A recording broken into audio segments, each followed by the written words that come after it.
તો spicy corn chaat બનાવવા માટે મેં અહીંયા સૌથી પહેલાં એક બોલમાં અમેરિકન મકાઈ લઈ લીધી છે. તો આ મકાઈને મેં એક સીટી વગાડી અને પછી લીધી છે, એટલે થોડી સોફ્ટ થઈ જાય. આમ તો અમેરિકન મકાઈ સોફ્ટ જ હોય, તો પણ વધારે સોફ્ટ થઈ જાય એટલા માટે. ત્યારબાદ મેં 1.5 ચમચી ધાણા જીરું પાવડર નાખ્યું છે, 1/2 ચમચી હળદર નાખી છે, 1 થી 1.5 ચમચી મરચું પાવડર નાખ્યું છે અને સ્વાદ મુજબ મીઠું નાખ્યું છે.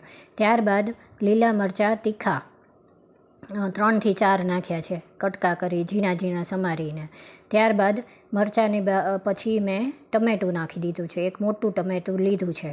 એટલે તમારે સ્વાદ મુજબ તમને જે પ્રમાણે ભાવતું હોય એ પ્રમાણે લેવાનું. ત્યારબાદ અહીંયા એક કોથમીરનો નાનકડો બંચ લઈ લીધો છે અને એને પણ ઝીણી ઝીણી સમારી અને નાખી દીધી છે.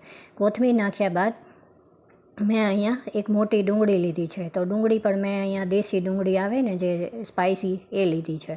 તો ડુંગળીને પણ ઝીણી ઝીણી સમારી અને એમાં નાખી દેવાની. ત્યારબાદ મેં અહીંયા સુહાનીનો અંબાની ઠેચા આવે છે મહારાષ્ટ્રીયન, એ નાખ્યું છે. તો આ પણ સ્પાઇસી ચટણી ટાઈપ છે લસણનું, એ નાખી છે.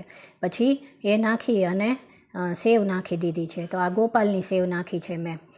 સેવ નાખ્યા બાદ મેં અહીંયા એક લીંબુ નાખી મોટું અને પછી એક બટરનો મોટો ટુકડો નાખી દીધો છે એમાં.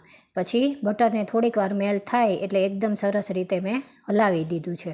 તો એકદમ સરસ હલાવી અને પછી હવે આપણી સ્પાઇસી કોર્ન ચાટ રેડી છે. તો તમે પણ બનાવજો અને તમારી રીતે આમાં તમારે કોથમીરની ચટણી નાખવી હોય તો એ પણ નાખી શકાય. મારે નહોતી એટલે નથી નાખી.